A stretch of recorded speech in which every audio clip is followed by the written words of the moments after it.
Good morning friends.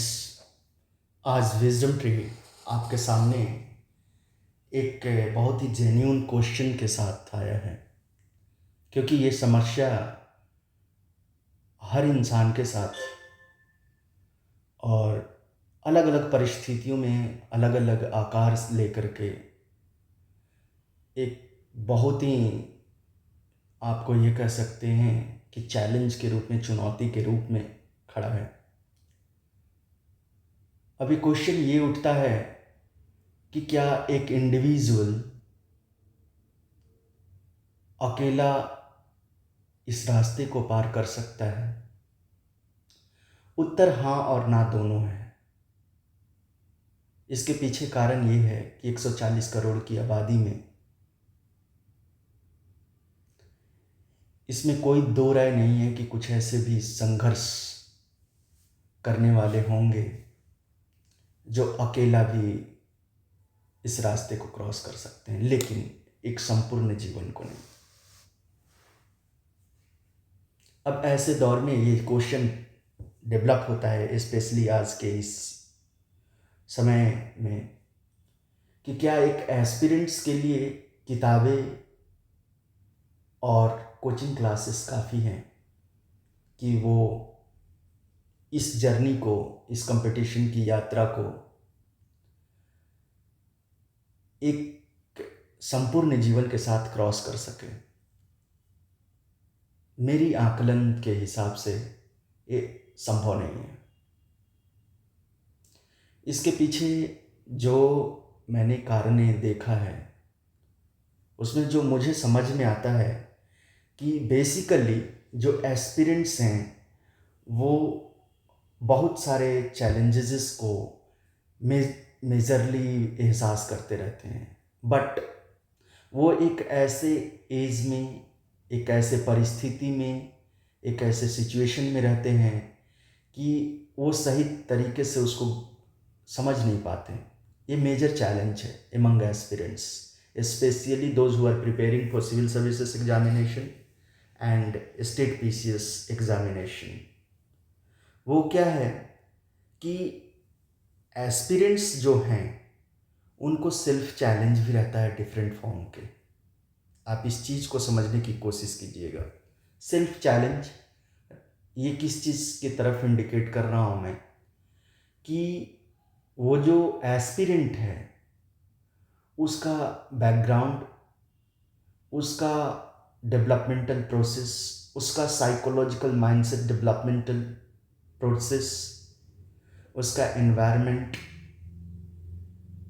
और उसका mentoring, उसका एटमॉस्फेयर कैसा है, वो किस परिस्थिति में किस तरीके से अपने आप को हैंडल कर रहा है, वो किस एरिया में रह रहा है, कैसे उसके आसपास पड़ोस के इन्वायरमेंट है, ये सारी चीज़ें मैटर करता है।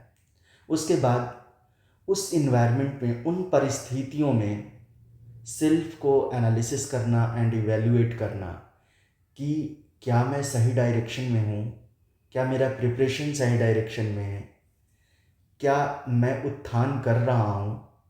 ये सारी चीज़ें बहुत ज़्यादा, आपको मैं ये कह सकता हूँ कि डिफ़िकल्ट हो जाता है। रीज़न बिहाइंड कि आजकल लोग ऑनलाइन एजुकेशन सिस्टम में भी जा रखे हैं और hybrid mode of education form में हैं, अलग अलग तरीके से पढ़ाई कर रहे हैं।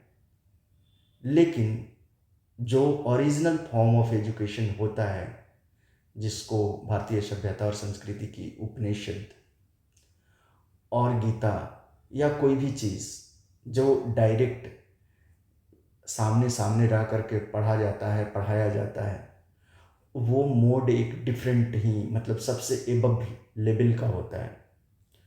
तो बेसिकली इन चीज़ों में जो एस्पिरेंट हैं वो समझ नहीं पाते, उन्हें बहुत दिक्कत होता है खुद को समझाने में और परिस्थितियों के साथ लड़ने में। फिर मेंटरिंग, मेंटरिंग का चीज़ ये है कि क्या जो टीचर है वो उन सारी परिस्थितियों को समझ पा रहा है कि नहीं उस एस्पिरेंट का। ये बहुत इम्पॉर्टेंट होता है। अगर कभी आपने भीमराव अंबेडकर की जो सीरीज़ आती है उसको आपने कभी देखा होगा, तो आप समझ सकते हैं कि एक टीचर का रोल एंड रिस्पॉन्सिबिलिटी क्या सिर्फ किताबों तक होता है या कैसे उसको सींचता है। क्योंकि एक इंसान सिर्फ लॉजिक से नहीं बनता है, लॉजिक के बियॉन्ड भी वो बहुत सारा चीज़ है। तो उसमें उसे कैसे हैंडल करते हैं अंबेडकर को अंबेडकर बनाने में, आपको समझ में आएगा जब आप उसे खुद देखिएगा। जो चौथी चीज़ है वो है प्रोग्रेसिव एंड हेल्पफुल इन्वायरमेंट। ये भी बहुत ज़्यादा डिपेंड करता है। अगर आपने एक चीज़ देखा होगा, मैं एक छोटा सा एग्जांपल दूं कि कंपिटिटिव माहौल के लिए जो कंपिटिटिव फॉर्म ऑफ एटीट्यूड है और उसके साथ जो इन्वायरमेंट है वो सपोर्टिव है कि नहीं, वो कंपिटिटिव है कि नहीं, वो कंपिटिटिव सपोर्टिव है कि नहीं, इस चीज़ को बनाना। बिकॉज एक एस्पिरेंट्स के लिए एक बेहतर सफल इन्वायरमेंट का होना भी बहुत ज़रूरी है, ये बात हमेशा याद रखिएगा। क्योंकि ये ठीक उसी तरीके से मदद करता है कि मान लीजिए एक मैराथन करने वाले धावक को 25 किलोमीटर चलना है और वहाँ की टेम्परेचर अगर एक सेकंड के लिए आप सोचिए कि 50 डिग्री सेल्सियस कर दिया जाए, तो उसे दौड़ने में बहुत ज़्यादा दिक्कत होगा, उस डिस्टेंस को कवर करने में बहुत ज़्यादा दिक्कत होगा। लेकिन एक पल के लिए सोचिए कि उसे 25 किलोमीटर की डिस्टेंस पैदल या दौड़ करके कवर करना है और उस रास्ते में छाया हो, तो चीज़ें कितनी आसान हो जाती है। Environment is that sort of thing. मैं आपको इसको एक और भी चीज़ से समझाने का कोशिश करूँगा। आपने सुना होगा ग्रुप स्टडीज़, जैसे आपने अभी रिसेंटली सुना होगा जामिया का जो आरसीए है, या अभी साउथ इंडिया तेलंगाना का भी एक बहुत ही अच्छे तरीके से रेसिडेंशियल कोचिंग ने ये एग्जीक्यूट किया है कि सिलेक्शन रेट जो है वो काफ़ी ज़्यादा हाई हो गई है। इसके पीछे क्या कारण है? इन सारी चीज़ों के पीछे ये कारण है कि जो इन्वायरमेंट था that was very much supportive. और इन्वायरमेंट कहने का मतलब ये है कि एक एस्पिरेंट्स का inner environment and outer environment both should have a height.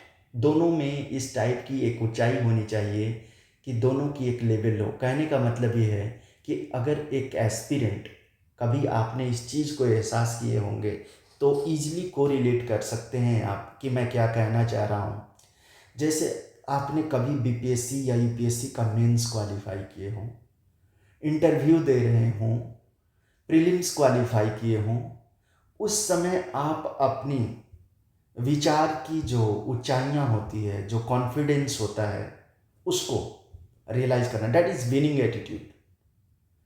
तो वो जो मन परिस्थिति होती है ना, वो एस्पिरेंट्स का इनर एनवायरनमेंट है कि yes I will do it and I have to do it, और मेरे सामने ये कुछ भी नहीं है। वो एटीट्यूड हमेशा बबलिंग एनर्जी बनी रहती है। आप उस परिस्थिति को समझ नहीं सकते कि कितना ज़्यादा वो बबलिंग स्ट्रेंथ में रहता है। ये inner environment. Outer environment, how your family members, how your friends, how your nearest persons of your life are supporting you। आपके घर की, आपके दोस्त, आपके साथ के लोग किस तरीके से आपको इस जर्नी में सपोर्ट कर रहे हैं, ये इंपॉर्टेंट हो जाता है। जैसे एक छोटा सा एग्जांपल दूं, why JNU mode of education in social sciences and IIT mode of education system in technology education, science and tech, and MBA, IIMs have become a successful institute in India।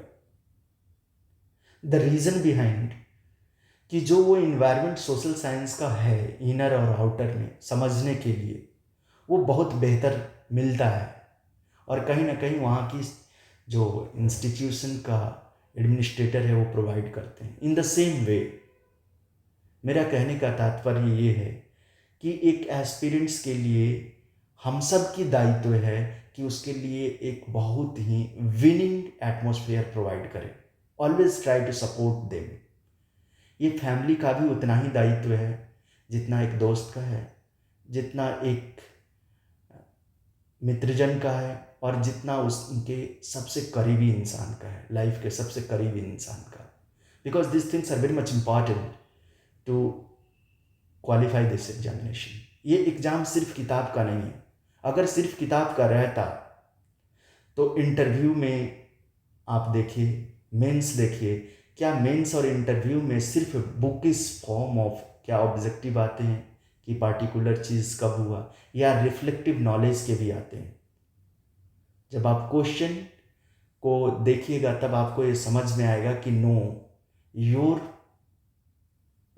Opinion is asked in some of the question of mains and even interview. What that indicates, वो indicate करता है कि आप इस particular job के लिए कितना suitable हैं और आप कितने दृढ़ निश्चय से इसमें आ रहे हैं। तो ये सारी चीज़ें यहाँ पर इंपॉर्टेंट हो जाता है। Now we will talk on the next factor. वो हम लोग दूसरी चीज़ का बात करेंगे। उसमें देखते हैं हमारा जो नेक्स्ट सेक्शन है इस लेक्चर का, वो है एस्पिरेंट की दूसरी परिस्थिति और कैसे वो सफलता तक पहुंच सकता है। क्या मैंने एक अभी जो बैकग्राउंड दिया उसमें ये बताया आपको कि सिर्फ किताबें आपको इस सफलता को नहीं प्रोवाइड कर सकता। उन किताबों के साथ आपको क्या चाहिए और क्यों चाहिए, इस भी बात पर हम लोग चर्चा कर लेते हैं। Because this is one of the important challenge for each and every aspirant I have found. मैंने बहुत सारे एस्पिरेंट्स में ये चैलेंजेज, ये समस्याएं, ये चुनौतियाँ देखा है। तब मुझे लगा कि नहीं, wisdom tree should do something on this also. अब देखिए, जो एस्पिरेंट्स हैं वो बहुत सारे एज बैकग्राउंड के हैं। बी इट आपको स्टेट पीसीएस एग्जामिनेशन हो, बीपीएससी हो, या कोई और एग्ज़ाम हो, बीपीएससी हो या यूपीएससी हो या कोई भी पीसीएस एग्जामिनेशन हो, एज वैरी करता है आपको 21 से लेकर के 40 साल तक के। डिफरेंट आपको reservation criteria and at the same time different policies of state service commission. जैसे बीपीएससी में 38 साल तक, 40 साल तक भी एज लिमिट है। अब जो ये डिफरेंट एज ग्रुप है 21 से लेकर के 40 के बीच में, ट्राई टू अंडरस्टैंड दिस कि इसमें रोल्स एंड रिस्पॉन्सिबिलिटीज भी उन एस्पिरेंट्स को वो करना पड़ता है। बिकॉज जिंदगी सिर्फ किताबों तक सीमित नहीं होती है, लाइफ में और भी चीज़ें साथ साथ चलते रहती है। मैरिज हुआ, पोस्ट मैरिज हुआ, रेयरिंग ऑफ चिल्ड्रेन हुआ, कोई फादर बन रहा है, कोई मदर बन रहा है, कोई मैरिज कर रहा है, a lot many things, these things also go hand in hand। ये भी चीज़ें साथ में चलती है। अब मैटर एस्पिरेंट्स के पास एक और भी चैलेंज रहता है कि कुछ aspirant hardly 10% qualify in their 20s only. मतलब कि वो ईजिली 25 to 27 के एज में क्रॉस कर जाते हैं इस जर्नी को। ना वो जो बच गए, मेजोरिटी बच जाती है। उनका एक और भी चीज़ है कि जो इकोनॉमिकल कंडीशन है, बहुत सारे ऐसे एस्पिरेंट्स हैं आज भी 60 to 70% जिनका इकोनॉमिकल बैकग्राउंड उतना सपोर्टिव नहीं है कि वो बैठकर 4 साल 5 साल प्रिपरेशन कर सकें। Social challenges in a sense that कि उनका जो सपोर्ट सिस्टम है वो उतना सोशली, उनको ये कह सकता हूँ कि सोशली उनको इतना स्ट्रेंथफुल नहीं बनाया है कि you can imagine for this examination. आप सोच सकते हैं, मेरे पास ऐसे बहुत सारे कॉल्स आते हैं जिसमें मैं ये देख करके दंग रह जाता हूँ कि वो first time in their family they are preparing for this examination. वो अपने घर, वो अपने समाज से पहली लड़की या लड़का होता है जो इस एग्जामिनेशन को प्रिपेयर करते रहता है। वो अकेला ड्रीम देखता है कि नहीं, मैं इस चीज़ को करूँगा और करता हूँ।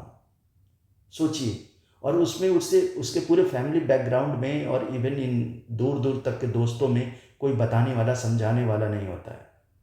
द सोशल बैकग्राउंड, एजुकेशनल बहुत सारे ऐसे लोग हैं जो टिल 12th क्लास तक एजुकेशन सही नहीं मिला रहता है, वो इसे ग्रेजुएशन में या अलग अलग शहरों में जाकर के इसे समझ पाते हैं। बहुत सारे ऐसे भी हैं जिनको 12th तक अच्छी एजुकेशन मिलती है, ग्रेजुएशन खराब हो रहा रहता है। ये बैकग्राउंड साइकोलॉजिकल कि क्या मैं हिंदी माध्यम से हूँ, पता नहीं इसे कर पाऊँगा नहीं कर पाऊँगा, मेरी इन्वायरमेंट कभी वैसी नहीं रही है और मैं एक ऑलरेडी एज को क्रॉस कर चुका हूँ, मैं पीछे भी नहीं मुड़ सकता हूँ। ये बैक चैलेंज एक एस्पिरेंट्स के लिए। Now the most important thing जहाँ पे मैं आप लोगों को बात करना चाह रहा हूँ, इन सारी चीज़ों से को का समाधान क्या है। तो ये वीडियो सिर्फ एस्पिरेंट के लिए नहीं है, ये वीडियो सभी लोगों के लिए है, समाज के हर रिस्पॉन्सिबिलिटी वाले लोगों को है। क्योंकि जब एक इंसान अपना कैरियर बना रहा है, contribute positively contribute in making the future of a candidate, क्योंकि ये मानव हित का काम है। आप किसी के उसको उत्थान में सपोर्ट करते हैं positively, definitely one day the positivity will increase. अब इसमें सपोर्ट सिस्टम एक बहुत बड़ा रोल निभाता है। जैसे अगर मैं कहूँ, जिस तरीके से मैंने इस बात को कहा कि 21 से 40 साल के बीच के डिफरेंट रोल और रिस्पॉन्सिबिलिटी, बहुत सारे अलग अलग रोल और रिस्पॉन्सिबिलिटी के एस्पिरेंट्स रहते हैं, उन्हें किनका सपोर्ट चाहिए? तो सपोर्ट उनके पेरेंट्स का चाहिए। पेरेंट्स बिलीफ रखते हैं मेरा बेटा, मेरी बेटी, मेरी बहू इस चीज़ को करेगी, उनके आंखों में सपने हैं, तो वो अकॉर्डिंगली आपको सपोर्ट करना चाहते हैं और सपोर्ट करना चाहिए। बीट अगर एक शादीशुदा लड़की है तो उसके ससुराल वाले और मायके, अगर एक लड़का है तो उसके सारे रिलेटिव्स, उसके पेरेंट्स, अगर एक बच्चा जो 21 साल की अवस्था में, 22 साल की अवस्था में अपना सुदूर गांव छोड़ करके शहर की तरफ ट्रैवल करता है, वैसे कंडीशन में उसके साथ के मित्र, उसके parents, the support should be very much important. वो सपोर्ट उसके अनुसार बहुत ज़रूरी है, क्योंकि एक हेल्दी माइंड ही चीज़ों को एब्जॉर्ब कर सकता है। जिस तरीके से रविंद्रनाथ टैगोर जी का आपने सुना होगा कि where the mind is without fear and head is held high. तो आपको वैसा फ्रीडम के साथ इस ब्रेन को चाहिए, ताकि आप logically you can think in a diverse way with your fullest potential. ये बहुत ज़रूरी है। ये कब मिलेगा? जब आपको एक बेहतर इन्वायरमेंट मिलेगा, सपोर्ट सिस्टम मिलेगा, फैमिली वेरी मच इम्पॉर्टेंट। जिन ही यहाँ रोल एंड रिस्पॉन्सिबिलिटी बदलती है, जैसे एक शादीशुदा कोई इंसान है, बीट मेल हो या फीमेल हो, उनकी रोल एंड रिस्पॉन्सिबिलिटी एक नॉर्मल एस्पिरेंट से बढ़ जाता है।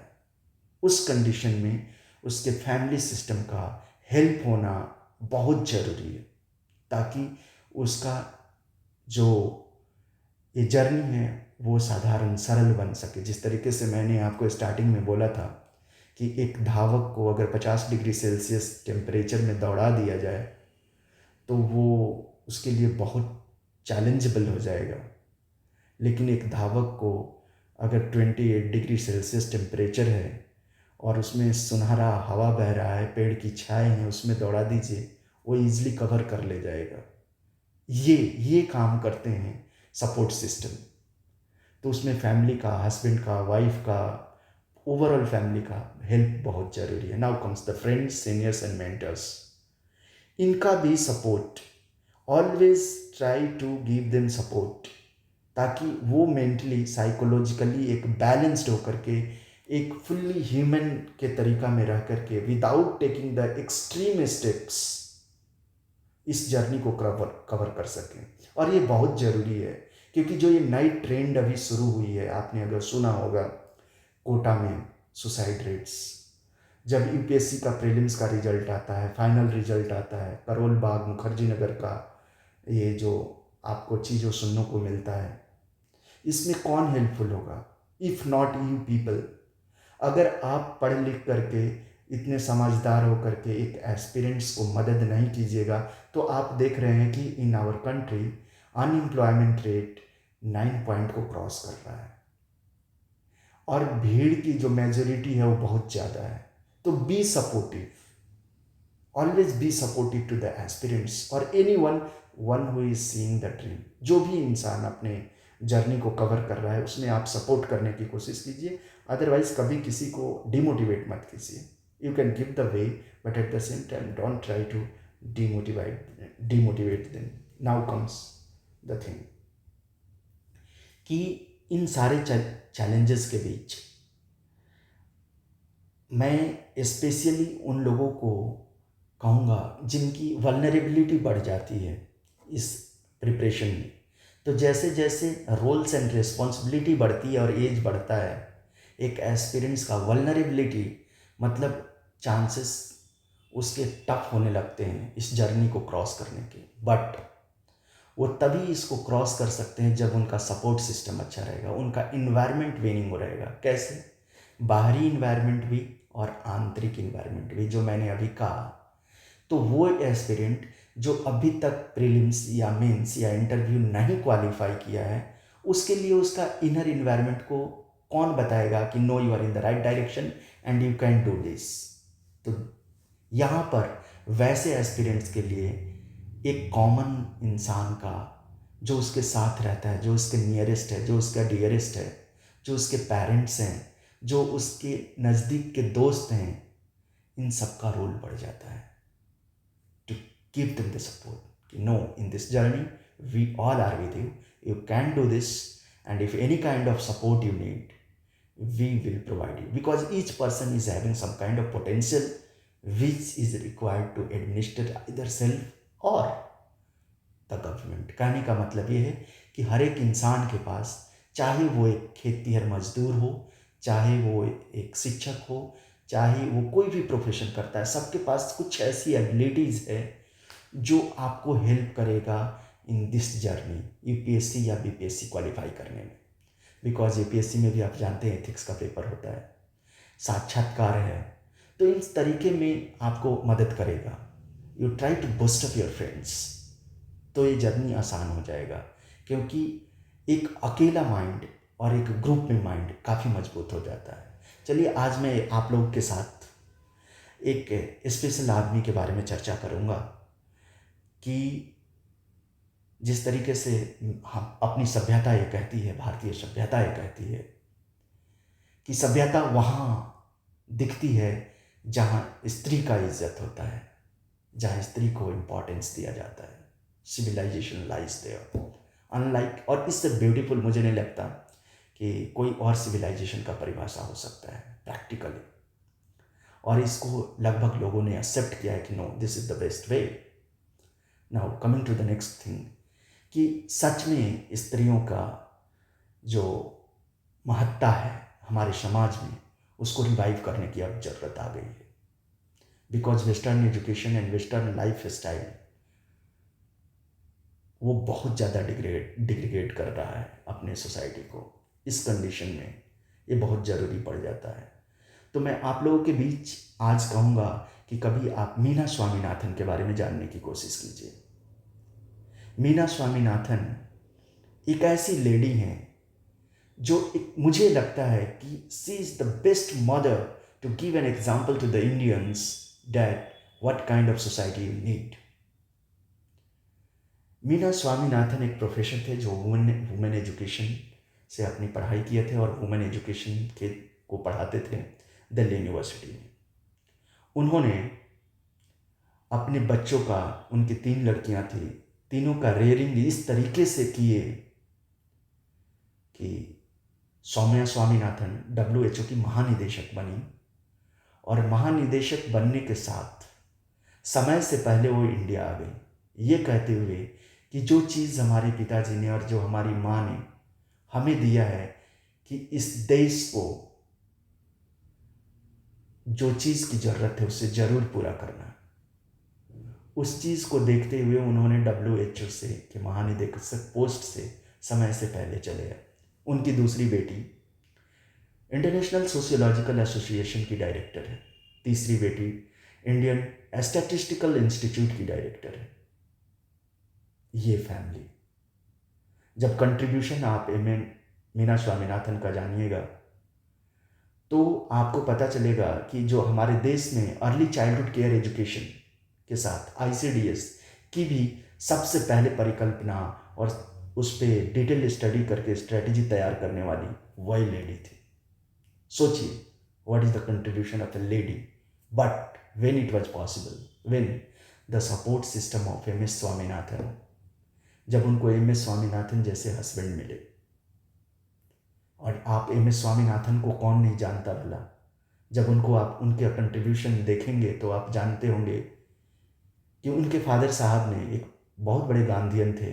उन्होंने उनको इस चीज़ का संज्ञान दिया था कि हमारे देश में भुखमरी बहुत ज़्यादा है, लोग भुखमरी से मर रहे हैं।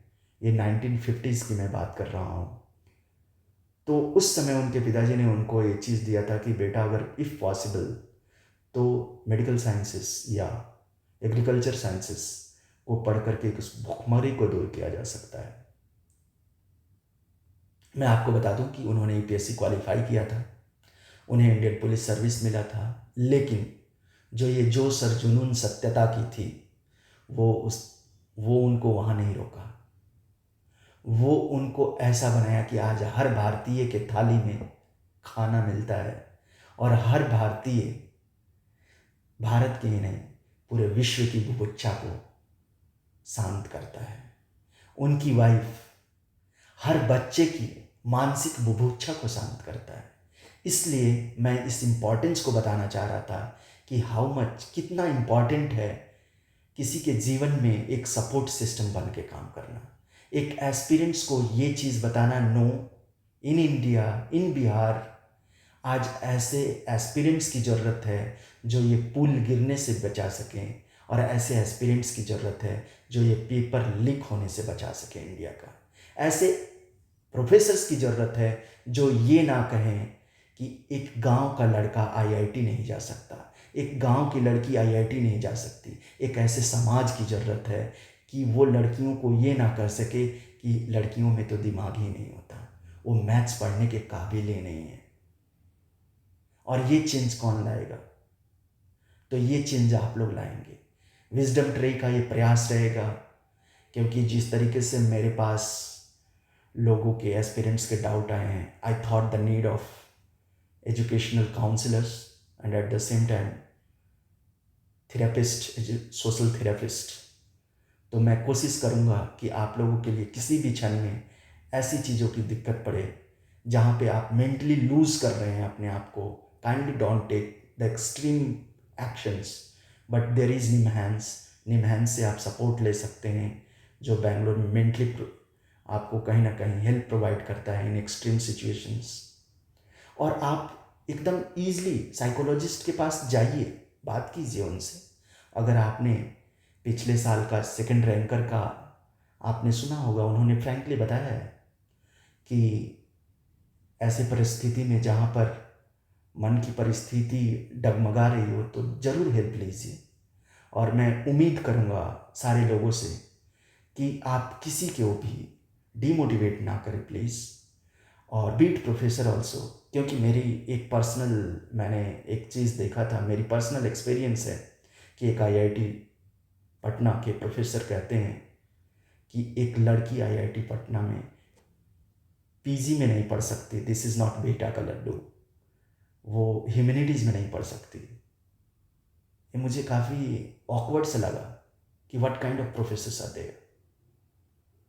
तो इसलिए मैं आपको बता रहा हूँ कि हमारे समाज को वैसे लोग चाहिए हर लेवल पे, जहाँ पे एक सपोर्ट सिस्टम के रूप में काम करे और पॉजिटिवली उनको राइट डायरेक्शन में ले जाए। इसलिए आप सबसे मेरा विनम्र आग्रह है कि आप किसी भी इंसान के किसी भी टाइप की जर्नी में आप उन्हें पॉजिटिव हिम्मत दे कि वो कर सकता है और किया है। तभी तो हमारे देश में एक कहावत है, गुदड़ी के लाल।